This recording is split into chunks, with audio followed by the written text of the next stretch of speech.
Yang saya hormati Dr. Tony Toharudin, MSc, Ketua Badan Akreditasi Nasional Sekolah Madrasah. Yang saya hormati Ibu, Bapak dan Saudara, Kepala, Pimpinan, dan Guru Sekolah. Ibu dan Bapak praktisi pendidikan, hadirin yang berbahagia. Assalamualaikum warahmatullahi wabarakatuh. Salam sejahtera untuk kita semua.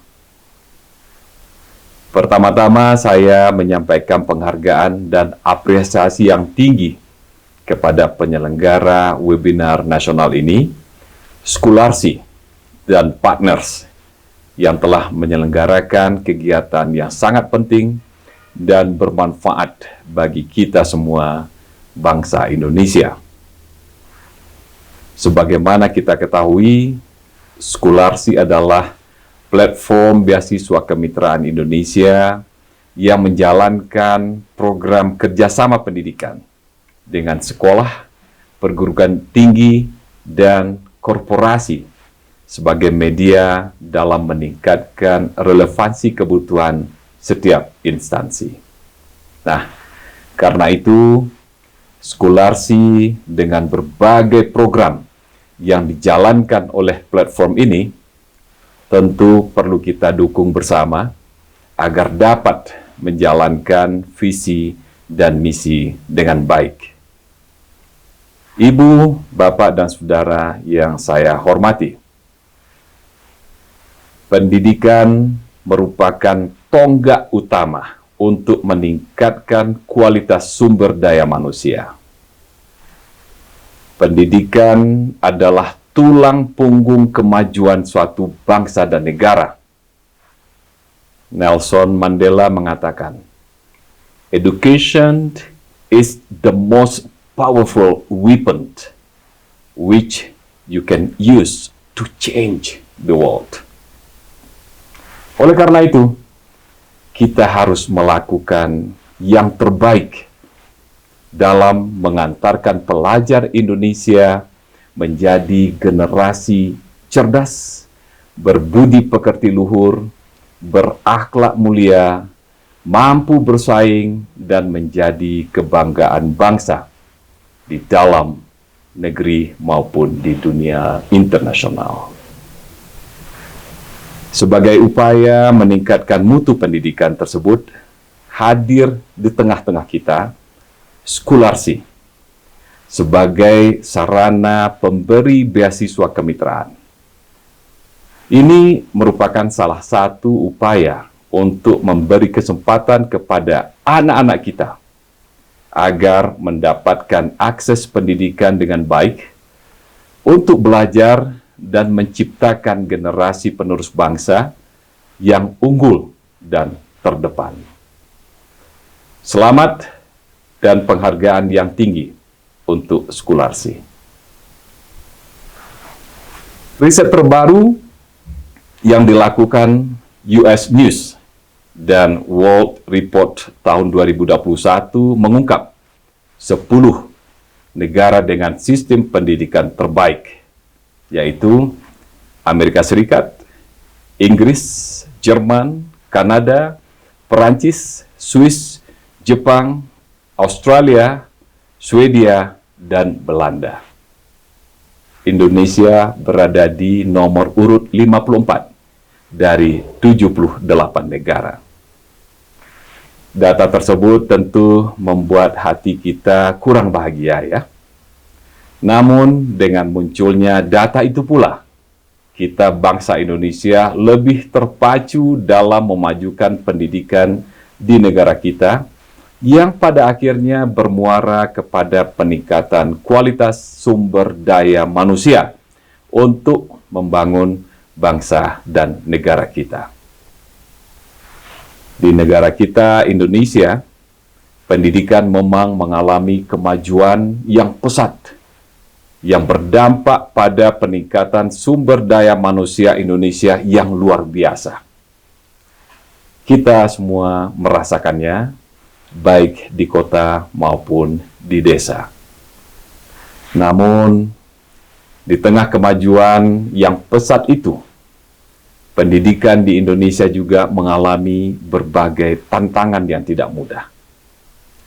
Beberapa waktu yang lalu, Presiden Republik Indonesia Bapak Joko Widodo mengatakan 3 permasalahan utama yang dihadapi Indonesia dan harus segera diatasi secara bersama-sama.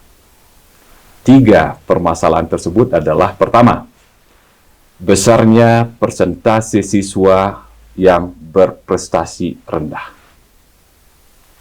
Presiden Joko Widodo menargetkan jumlah siswa berprestasi rendah dapat ditekan hingga kisaran 15-20% pada tahun 2030. Kedua, persentase siswa yang mengulang kelas masih tinggi, yaitu 16%. Jumlah ini lebih banyak 5% dibandingkan rata-rata persentase siswa mengulang kelas di negara-negara OECD. Ketiga, tingginya ketidakhadiran siswa di kelas. Nah, mengacu pada survei Program for International Student Assessment, PISA, diperlukan langkah-langkah perbaikan menyeluruh, baik dari aspek peraturan, regulasi, anggaran infrastruktur, manajemen sekolah, kualitas guru, hingga beban administratif guru. Perbaikan proses belajar dengan perbaikan teknologi informasi dan komunikasi juga perlu dilakukan. Selain itu, lingkungan belajar juga perlu diperbaiki. Di samping itu, ada lagi beberapa masalah yang dihadapi oleh dunia pendidikan Indonesia saat ini. Yaitu, pertama, terbatasnya dana pendidikan. Kedua, bahan belajar dan mengajar yang masih minimal. 3, sarana dan prasarana belajar yang masih kurang memadai. 4, terbatasnya jumlah guru yang terampil. Dan 5, biaya pendidikan yang masih mahal. Khusus di masa pandemi COVID-19, dunia pendidikan, proses belajar dan mengajar ini juga mengalami tantangan yang tidak ringan, tidak hanya di Indonesia, juga di berbagai negara lain di dunia. Memang selama pandemi, kegiatan belajar dan mengajar sangat terbantu oleh teknologi, khususnya dengan menggunakan internet. Namun, teknologi tetap tidak dapat menggantikan peran guru, dosen, dan interaksi belajar antara pelajar dan pengajar. Sebab, edukasi bukan hanya sekedar memperoleh pengetahuan, tetapi juga tentang nilai, kerjasama, serta kompetensi. Ibu, bapak, dan hadirin yang berbahagia, sebagaimana kita ketahui, tahun ini Indonesia menjadi atau menjabat Presiden G20. Nah, berkaitan dengan pendidikan, Indonesia membawa 4 isu utama yang bertujuan agar pendidikan dapat dipulihkan dan ditingkatkan dari masa sebelum pandemi. Keempat isu tersebut adalah: pertama, pendidikan berkualitas untuk semua, yang mendorong pemerataan akses dan kualitas pendidikan di semua tingkatan, khususnya untuk kelompok rentan dalam upaya memulihkan pasca pandemi. Kedua, teknologi digital dalam pendidikan. Di sini Indonesia ingin mengajukan bagaimana teknologi digital ini dapat menjawab permasalahan akses kualitas dan keadilan sosial di bidang pendidikan. Ketiga, solidaritas dan kemitraan yang berkaitan dengan budaya bangsa Indonesia, yakni gotong royong. Indonesia ingin menawarkan kearifan budaya bangsa kita sebagai solusi. Hanya dengan saling mendukung dan saling bekerja sama, kita bisa maju dan menyelesaikan persoalan-persoalan pendidikan global. Keempat, masa depan dunia pasca pandemi COVID-19, bahwa dunia perlu melakukan reimajinasi tentang bagaimana pendidikan dapat menjawab tantangan-tantangan dunia di masa mendatang. Ibu, Bapak, dan Saudara yang berbahagia, akhirnya saya ingin menekankan bahwa untuk memajukan pendidikan di Indonesia, kita perlu bersama-sama. Semua actors harus terlibat dan berperan, baik pemerintah dan non-pemerintah. Pada akhirnya, peranan aktor non-pemerintah sangat diharapkan dan sangat menentukan kemajuan pendidikan nasional Indonesia.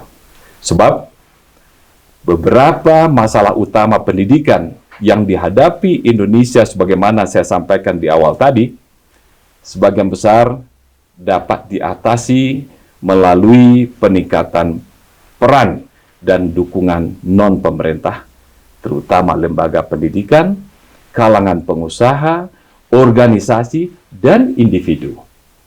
Karena itu, saya menghimbau kepada para sahabat, terutama aktor non-pemerintah, dapat semakin meningkatkan peran dalam memajukan pendidikan Indonesia, terutama melalui Scholarsi, penyelenggara kegiatan penting kita pada hari ini. Demikian, terima kasih. Wassalamualaikum warahmatullahi wabarakatuh.